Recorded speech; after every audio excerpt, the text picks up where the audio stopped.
This is Wendy Warren. I'm the Executive Director at Southwest Badger RC&D, which stands for Resource Conservation and Development Councils. And I am based here in Platteville, Wisconsin. And Tracy Beckman, go ahead, Tracy, introduce yourself. Thanks, Wendy. Good morning, everyone. Tracy Beckman here from the Lumberjack RC&D.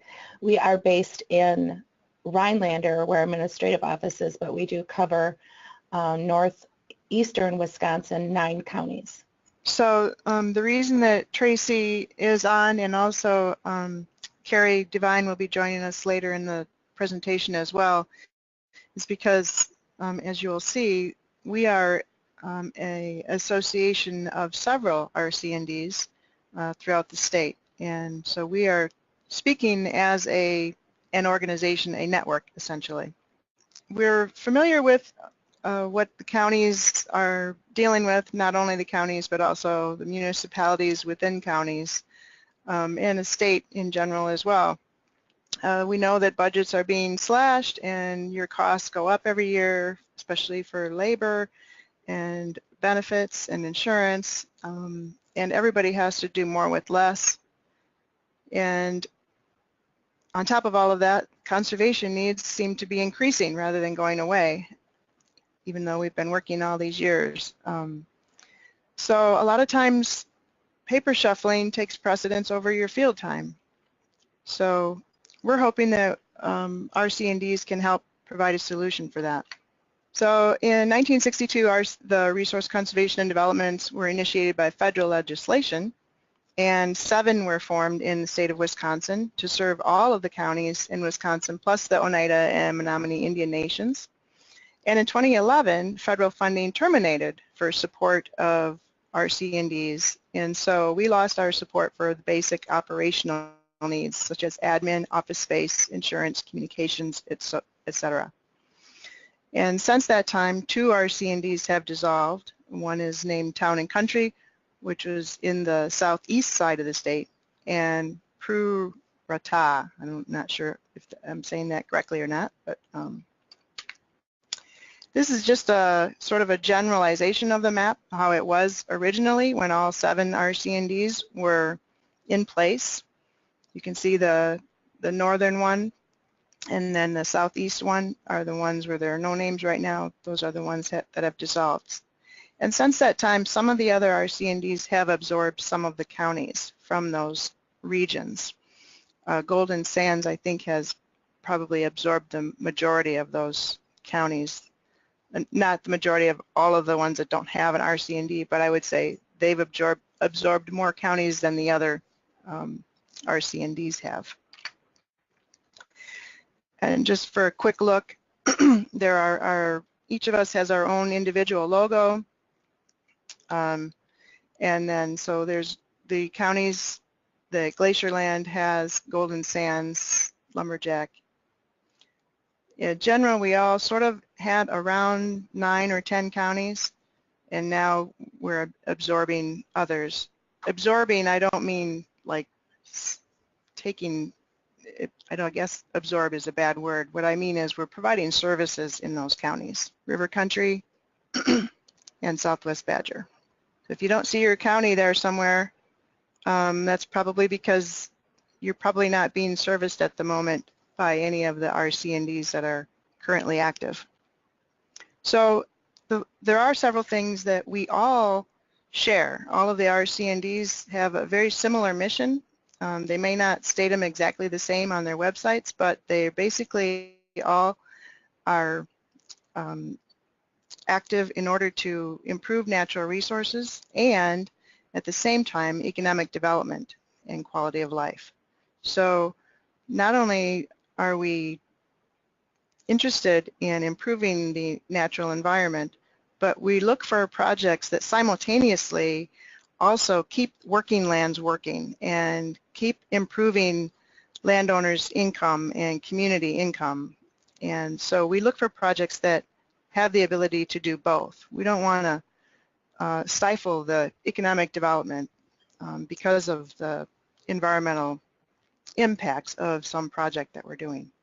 So we also, all all of our RC&Ds, we take pride in bringing together individuals and organizations to work collaboratively. One example at Southwest Badger is our Beginning Farmer program. We brought together the Farmer Veteran Coalition, which is a national organization, Badgerland Financial, which is a local banking organization, and local farmers. And the collaborative effort that works together, it's really cool because all the networks from all of the different organizations and all of the work together and overlap, and we experience a lot of synergy from that. And we generate a lot of our clients, our customers, from the various networks and from working collaboratively with a lot of different partners. The other thing that we all tend to do is we provide sources of funding to other charitable entities. For instance, we are the fiscal agent and we have applied for Clean Boats, Clean Waters grants, but we need other volunteers in order to help implement the program at various boat landings. And so we are able to pay a donation fee essentially to the Kiwanis Club, to a Girl Scout Club, and they've been able to earn $2,000 to $3,000 a summer from their volunteers going out and helping us to implement the Clean Boats, Clean Waters program.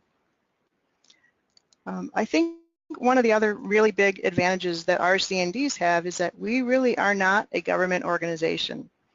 We do have county commissioners on our directors, our board of directors, but we are not actually a government organization. We're not directly supported by the government, and so we can introduce ourselves to landowners as a conservation organization, a nonprofit, and so to those landowners that distrust the government, we might have the ability to speak with them a little bit easier, to gain their trust and to talk with them.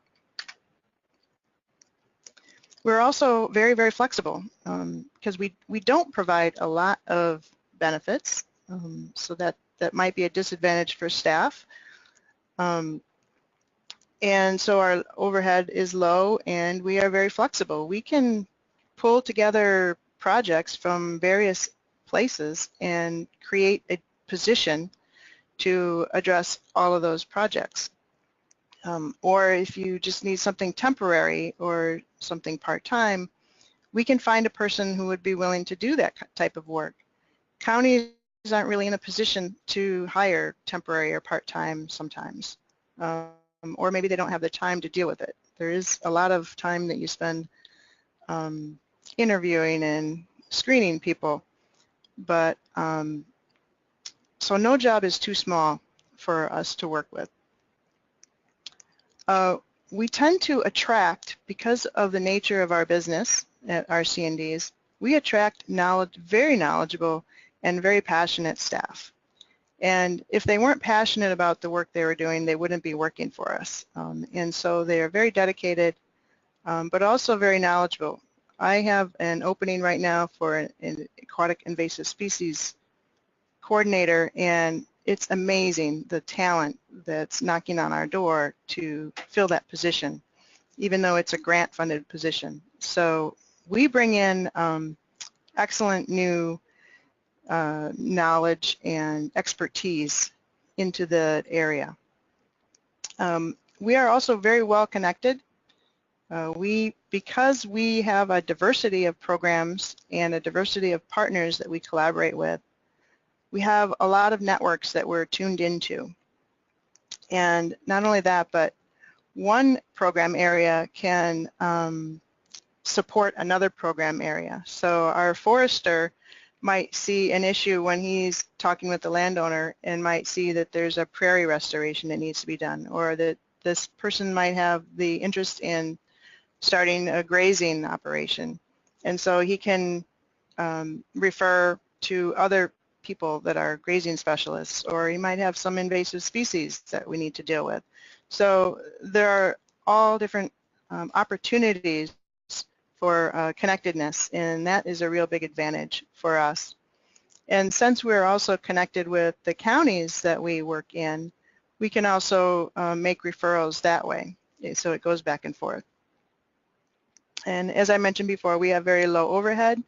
A lot of our offices, our satellite offices, are provided by the counties administration. They have a little space, a nook or for a desk somewhere, and so that's where we're at. So we have 5 different satellite offices at Southwest Badger that are provided by the counties. So there's no cost to us, and that helps us keep our overhead very low. So since our costs are low, the return on investment is high. When a county agrees to pay an RC&D a fee, which is sort of a historical thing that we've done from the beginning, I believe from the beginning, counties have chipped in and gave the RC&Ds a couple $100s a year to help support them. Now that the federal government is not supporting us anymore, a lot of the RC&Ds are asking for a little bit more money. And so the return on investment, however, is huge. I figured it out last year using the same wage rates and fringe benefit rates that the counties offer and comparing it with the number of hours that our staff put into each county. The return on investment was 300 to 500%. So we also bring a lot of dollars into the counties from outside sources. So because we are primarily grant funded, we bring in money from the federal and state government. We bring in corporate sponsors and private donors. And all the money that we bring in benefits the counties that we work in. So that's just an example of if our budget for the year is $300,000 and we're serving 9 counties, we're bringing in $33,000 per county per year. Or you can look at it another way. You can look at it that we have 6 staff, and if you assume the average salary, such as what might be at the county, is $50,000 plus fringe benefits, divide that by 9, then we're basically bringing in $46,000 to each county. So I like to play with numbers and just sort of go by the rates that the counties are paying for their staff and compare it to what we're actually putting out there. Plus, we also coordinate, we recruit and coordinate and put volunteers on the ground. And so there's that additional donated time from volunteers and also from the citizens representatives that serve on our boards. Another big advantage, which many of you natural resource managers know, that when we're working in watersheds cross government boundaries. And so it's very useful to sometimes work from a regional approach. And obviously we are regional, so that can be a benefit. We can also act as a fiscal agent. And I'll show you, there's an example later on that shows how we act as fiscal agents, which is beneficial to the community. We are also very responsive to community needs. In fact, if we weren't implementing projects that somebody felt was important, then they wouldn't pay us to do those projects. So we are very extremely relevant, because whatever is relevant to the government or to whoever is offering the project money, if it's not relevant, they're not going to give us money to do the project work. So the other thing is that all of our councils are made up of both a county commissioner representative and a citizen representative. So every time we meet, we talk about what projects are going on in the counties and what the needs are. and I think it's the goal of every RC&D. It is of ours, and I believe it's the goal of every other RC&D as well. We really don't want to duplicate efforts of other nonprofits. We really try hard to look for the gaps or the holes. What is the county not able to do? What do they need help with? What does the community within the counties need help doing? What's a really big issue that's coming up that they need assistance with and that other nonprofits are not already working on? So for instance, the Emerald Ash Borer issue. It's a huge issue. If you don't plan ahead, it can be a huge cost, and so we're working with communities to try to smooth that out, spread the cost out over time by managing it better. And of course, we are very efficient and we can do things a lot quicker. As I mentioned earlier, we're pretty flexible because we have less bureaucracy. I can get a decision made within a couple of days or even a day by just emailing my executive board to make a decision. So it makes it a lot easier to do business sometimes. And I'm going to turn it over to Tracy to talk about their acting as fiscal agents. Tracy? Thank you, Wendy. Can everybody hear me? I hope so. Yes. Great. Lumberjack RC&D, Wendy talked about one of the services that RC&Ds can provide is acting as a fiscal agent. And I just wanted to quick touch on a few reasons why groups might be looking for a fiscal agent. We have some invasive species groups in our area that do not have nonprofit status for a variety of reasons. It may be they don't have the resources to apply. It may be they're just too small and it doesn't fit. But in any case, unless you're a 501c3, you don't qualify for certain grants. So they come looking for an agency that is a 501c3. And Lumberjack has 2 invasive species groups that we sponsor that way. Some of the things that we provide as a fiscal agent are accounting, payroll, the consulting portion. Sometimes we help with governance, we can help with strategic planning, policy making, and really it's a benefit for both groups. We earn the partnerships, which helps us meet our mission. And again, Wendy talked about where we fit in by looking for gaps and identifying the gaps and working with our groups to find solutions to those gaps. A benefit for us, of course, is the partnerships I just talked about that help us meet our mission, but also Lumberjack does charge a 15% administrative fee on government grants or contracts that we administer for our groups that we sponsor. So that is an income source for us. So I think our collaboration with the groups works for them and it works for us as an RC&D. So that's another benefit to partnering with RC&Ds if anybody's looking for fiscal sponsorship. Yeah, I'll just add to that. We know that with the Clean Boats, Clean Waters program, the DNR would prefer to work with a well-established organization that has a good track record. So even though any nonprofit is eligible to apply, they really prefer to do work with RC&Ds. I hope I'm not speaking for DNR, but this is what I've heard and what I've understood. And so that's why we will apply for the Clean Boats, Clean Waters and then utilize other nonprofits, smaller ones, to get the work done and pay them to do it. Does anyone have any questions for Tracy about being a fiscal agent? If you have a question, you can unmute yourself or you can write a question in the chat space. If not, we'll move on. Glacierland.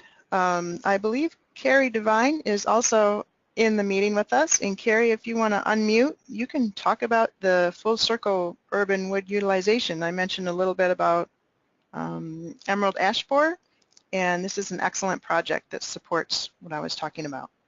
Carrie, are you there? Hi, this is Carrie. Can you all hear me? Yes, we can hear you. Okay, great. Thanks for joining us, Carrie. Yeah, I've been listening in, so it's really interesting, and it's a good opportunity to share about what RC&Ds can do. We're doing a good job sharing that information. And so this is a different look. Another part of conservation that RC&Ds work on is forestry. And the Full Circle project is actually a four-state project, and I included this in the presentation just to show the diversity that RC&Ds can do. So along with working in our regions, we also can work statewide on certain projects, or even like this is a Midwestern project. So Glacierland is administering a forestry grant from the Forest Service that involves Michigan, Wisconsin, Illinois, and Missouri for this Full Circle Urban Wood Utilization Project. And the idea of the grant is to utilize it and market urban wood that has to be removed largely with emerald ash borer across the state of Wisconsin. In Wisconsin, Glacierland has contracted with two other agencies to implement the work. One is Wisconsin Urban Wood, that's out of Milwaukee, and it includes events such as Urban Forest Fest that was just held, working with the LEED to incorporate wood into building specifications. We've worked with different cities to help them implement an urban wood utilization plan, community strategic plans that help them deal with all the urban wood that has been coming out with EAB. And so that's kind of the technical assistance end. We did a presentation in Kenosha that had to do with what do you do with all this wood that's coming out, and it also had to do with mechanized harvesting that was done in Kenosha County Parks to take out, I believe it was over 3,000 trees, and that's what that picture is of. That's the tops coming off of the parks. So they use mechanized logging equipment at a much lower cost than using arborists to take down individual trees with chainsaws. I'm trying to think if there's anything else I'm missing, but I think that's pretty much captures the Full Circle project. And just that this grant is ongoing through the end of August, so it's got a little bit less than a year, and there are still funds available if any locale is in need of technical assistance to deal with some of their urban wood that's coming off. Feel free to contact us, and we'll see if we can reach out. And any questions? That sounds like a great project, Carrie. Sounds like something that maybe we should have another seminar on. Maybe Yeah, do a training all just on that project. Yeah, there's a lot going on there, so I'd be happy to share that. That's great. And there's another really cool project going on at Glacierland. It's more of a research project. And I know that Extension does research and universities do research, but RC&Ds have been historically known for doing research. Southwest Badger has done a lot in the past, some with hazelnuts and some with biomass, switchgrass growing with Alliant Energy. And so if there's a need for research, we're open to that as well. So Glacierland, it looks like, is partnering with 4 different farms to demonstrate the use of gypsum, which I thought was really cool. Carrie, if you know anything about that project, you can chime in as well. Absolutely. Yeah, so gypsum is a possibility for improving soil health and all the issues that we've had in Northeast Wisconsin, especially with soil health and in how soil health has affected water quality. And gypsum is one of the BMPs that Wisconsin is investigating to help with soil health and thereby help water quality.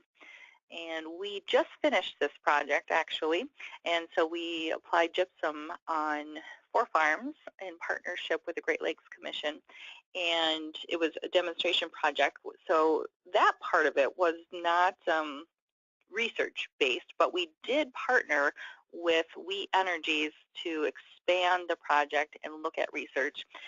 And gypsum needs to be applied, or the going thought on gypsum is that it needs to have 3 applications before it can really have an effect on soil health. So this allowed us to do 2, and we are entering into year 3 where we'll be able to put a 3rd application with expanded funding from We Energies, and then look at soil health changes throughout the project. And actually, we're hoping to partner with the Sand County Foundation to do a very in-depth research project where there are USGS sampling sites put in. They're taking 3 years of baseline data, and then gypsum will be applied for 3 years, and then we'll capture the data after those 3 years of application. So really a long-term, true research project that will help inform probably policy in Wisconsin, because it's the only in-depth, true scientific experiment of gypsum in Wisconsin. So that's another example how RC&Ds can be diverse and enter into that research world. And Carrie, why are they looking at gypsum as a soil amendment? Because it affects the water holding capacity of the soil. So isn't it also a readily available substrate that's around suddenly, that we know that's available and cheap and easy to get to? Yeah, it is. So it's a byproduct of, so it is around and it's available, and they're looking to unload it basically. So it hopefully the positive effects on soil health and the increased water holding capacity, so that there's less runoff, will be proven and will be demonstrated. And yes, it is available. Right. So it's basically a recycling project. So if they can it is, find sometimes people need an end source to take their product, and so this would really in the long run be a good economic development project if it ends up that gypsum can be used in this way. Mm-hmm. Whoever's trying to get rid of that gypsum is probably going to benefit. I don't know if anyone's on from River Country, but they do a lot of managed intensive grazing. They call it MIG, and they do a lot of technical assistance. And grazing is really a big issue in a lot of the counties in Wisconsin. It is here in southwest Wisconsin and River Country, and also I know that Golden Sands also has a grazing person, specialist.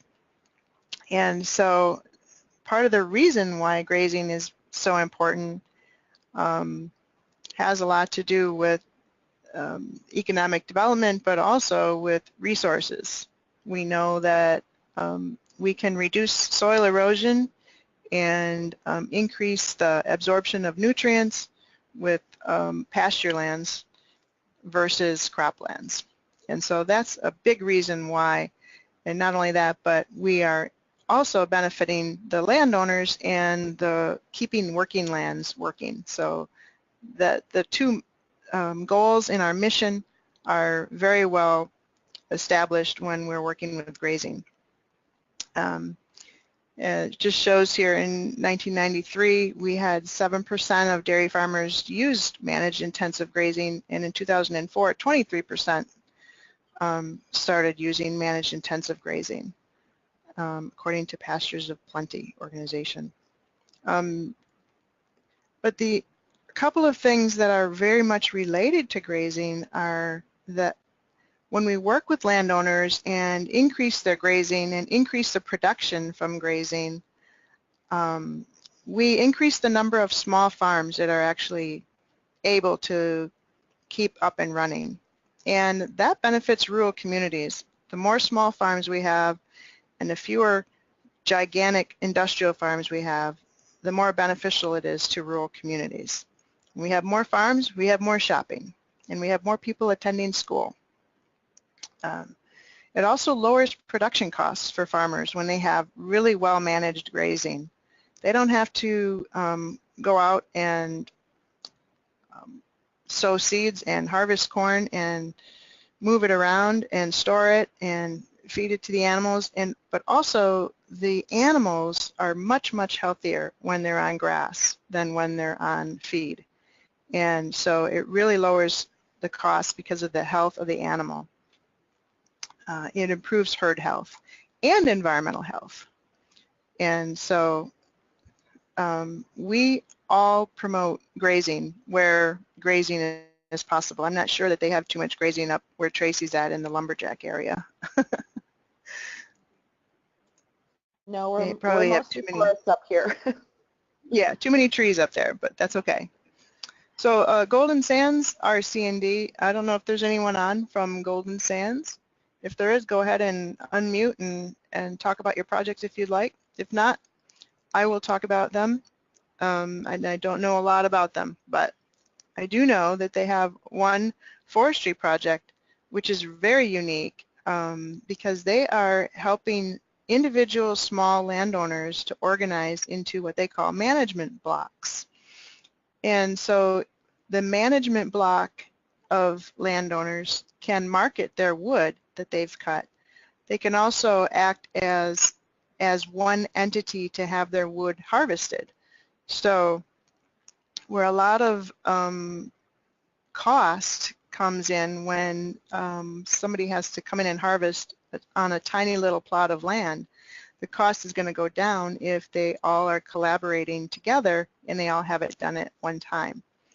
So the collaboration increases the wood marketability also, as well as the cost of the services.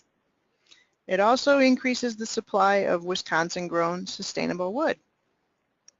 And it helps the landowners because if you know anything about forestry, you know that sometimes you need to take out some of the wood in order to have a healthier forest so that the trees remaining become healthier.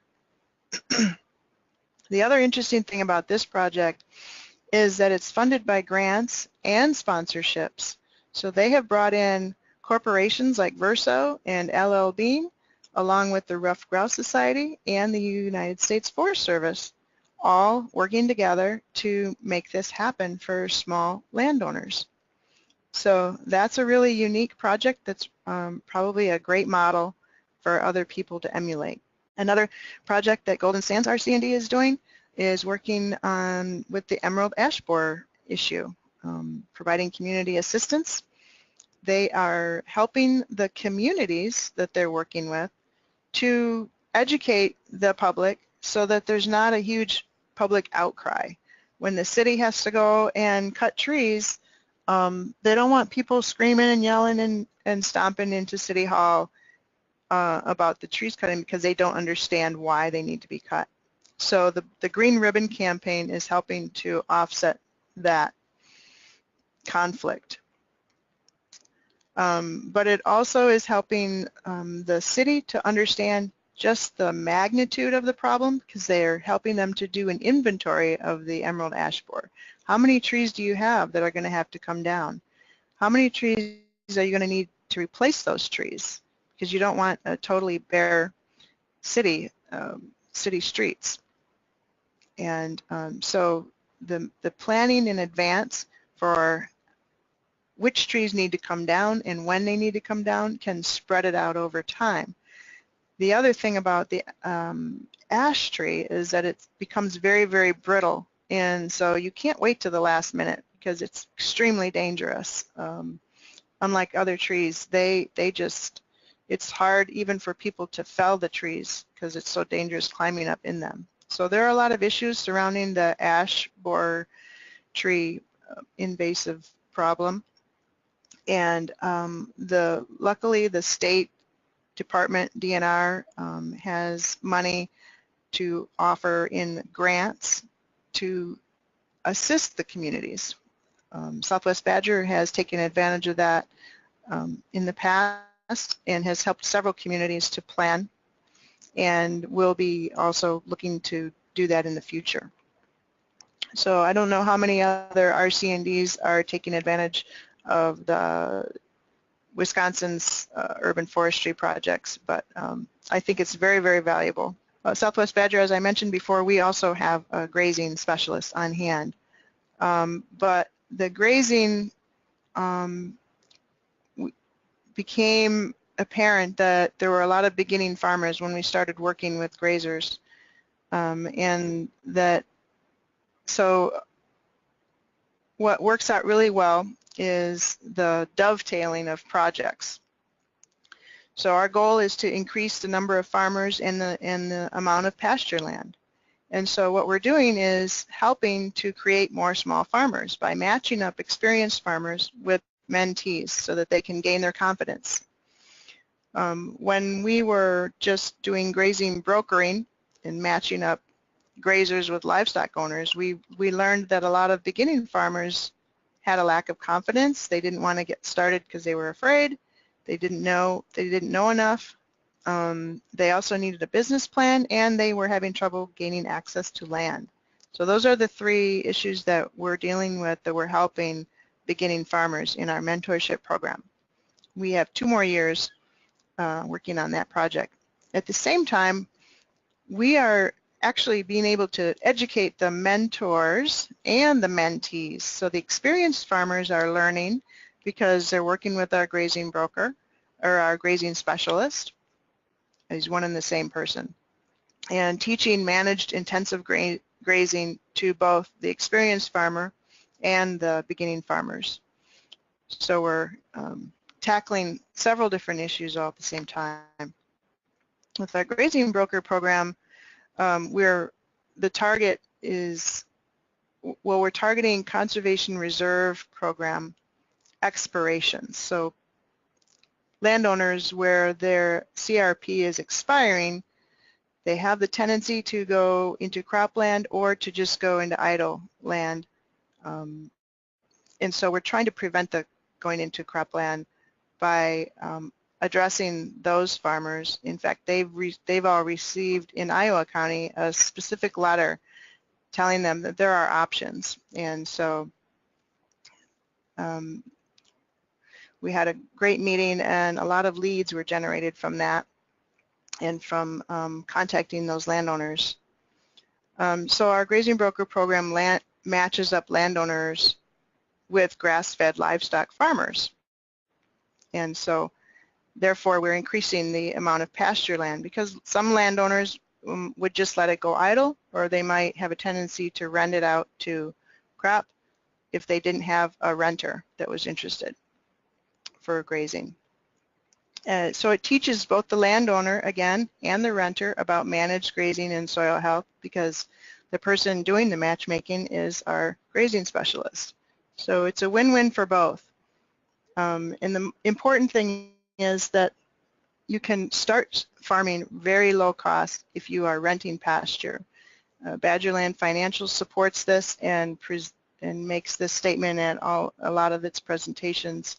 And so renting contract grazing is a really good opportunity for small farmers to get started. So we've talked about a few of the major areas that RC&Ds are involved in: forestry, grazing, and invasive species, some research, and we have done some work in renewable energy, but there are all kinds of opportunities. Anything that meets our mission, that is conservation oriented but also simultaneously increases the economic development of a community, we are willing to do. I think even if you're not in a county where we normally provide assistance, if it makes sense, if it's close enough and we can make it work, we probably would be eager to help somebody if they were excited about implementing a project, looking for grant money and putting it together. So there's all sorts of opportunities, as you can see. We also help some of our counties with volunteering for clean sweep assistance, the household hazardous waste pickup days. We are looking at working with U.S. Forest Service to provide no-till drill, any other equipment rental that's important to farmers. There's all sorts of things that we are available to do: trail development, maintenance, and mapping. We've worked on bike trails before, and I know that some people are interested in birding trails and paddling trails. So, and inspections. You might be able to reduce the amount of time you spend out in the field, or if you can't get out there and you need us to do inspections, we could be hired for a fee for service for an hourly rate. You wouldn't even have to have a person in place continuously. It could just be a temporary thing. So county folks, hope you'll keep us in mind for all sorts of different projects where you just need something done and you just don't have the time to do it.